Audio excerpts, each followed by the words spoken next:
Bonjour, je suis le docteur Sébastien Alsaïr, je suis un des chirurgiens du centre ostéo-articulaire Fleming. Aujourd'hui, je vais vous parler de la pathologie du doigt ressaut. Il s'agit d'une des pathologies qu'on prend en charge au sein de notre centre.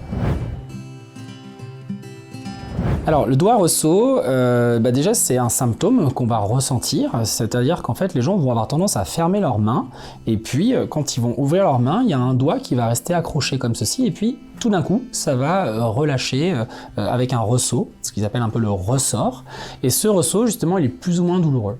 Donc je pense que avant qu'on rentre un peu plus dans les détails, c'est important qu'on définisse pourquoi il y a ce ressaut, un petit peu d'anatomie semble un peu indiquer.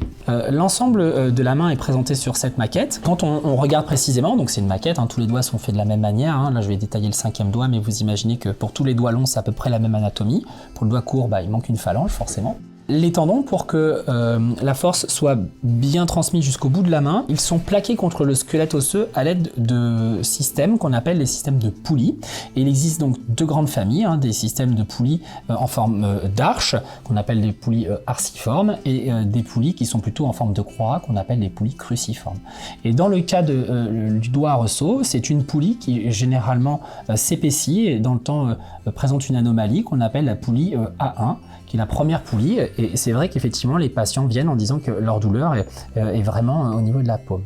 Cette poulie, elle va avoir tendance à frotter sur une gaine qu'on appelle une gaine synoviale, et cette gaine elle va plus ou moins s'épaissir, et cet épaississement va venir passer dans un sens, mais se bloquer dans l'autre, et selon l'inflammation créer une douleur. On va regarder sur ce schéma, qui est très simplifié, mais qui mérite au moins de facilement expliquer la situation. Ce qui va se passer, c'est que la gaine du tendon va donc s'épaissir. Le petit nodule qui est schématisé ici va passer sous la poulie A1. Et dans l'autre sens, elle va s'accrocher. Alors, pour justement passer le doigt, certains patients sont carrément obligés de tirer sur leur doigt, utiliser la main contralatérale, ou simplement forcer pour ouvrir, et ça déclenche parfois une douleur.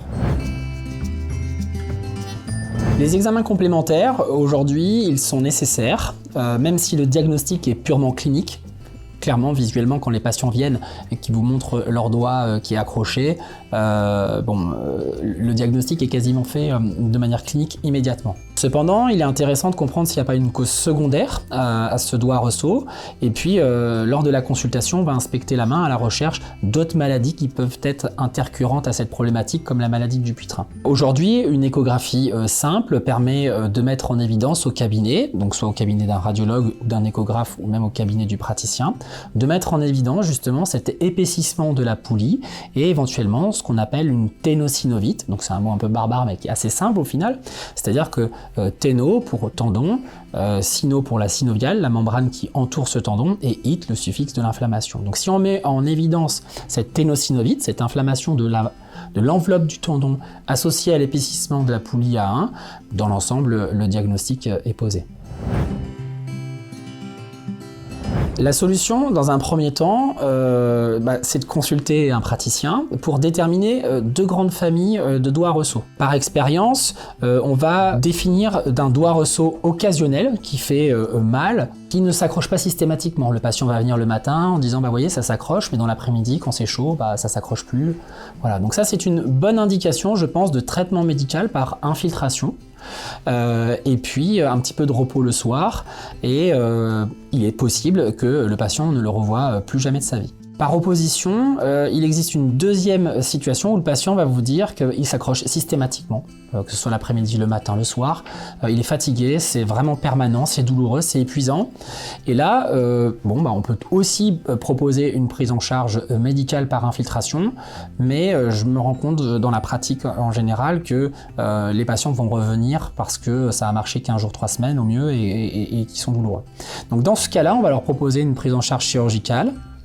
Actuellement, pour les doigts longs assez centrales, ceux du milieu, cohabitent deux techniques chirurgicales. Une technique traditionnelle à ciel ouvert, où on va venir faire une petite anesthésie locale, on n'endort pas tout le bras, on fait une petite incision, et on va venir ouvrir cette poulie, et on va venir enlever une partie de la membrane qui est malade, et puis on referme. Ça, c'est la première solution qui est dite un peu traditionnelle. Et par opposition, on va maintenant développer des techniques moins invasives, guidées par l'échochirurgie. On va venir faire une petite échographie, vérifier qu'on est bien positionné, faire une petite incision et avec un petit dispositif qui a été pensé pour ça, on va pouvoir libérer cette poulie sans réaliser véritablement la ténosynovectomie.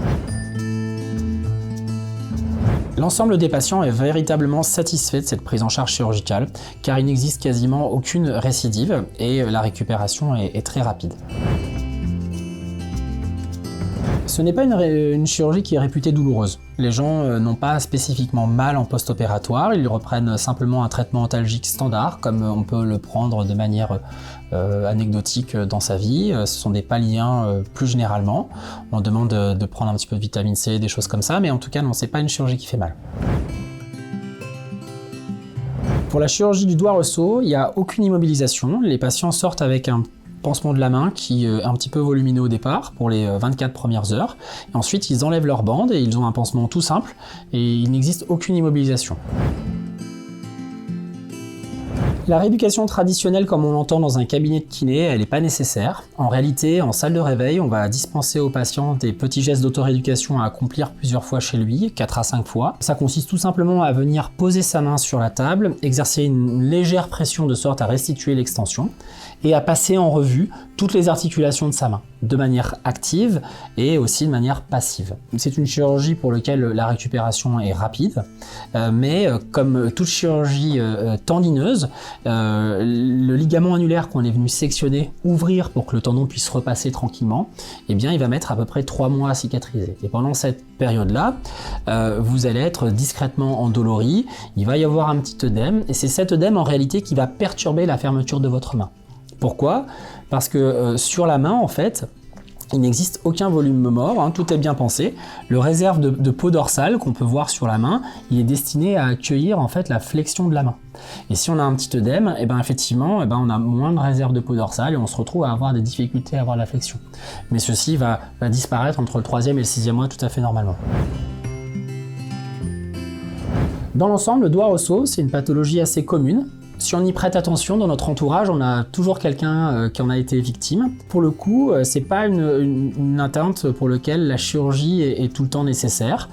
Simplement, il faut en parler aux praticiens qui vous entourent parce que une infiltration peut tout à fait débloquer la situation. Et si jamais la chirurgie est nécessaire, venez rencontrer effectivement un praticien spécialisé de sorte à évoquer avec lui les différentes solutions thérapeutiques chirurgicales qu'on a énoncées ce jour.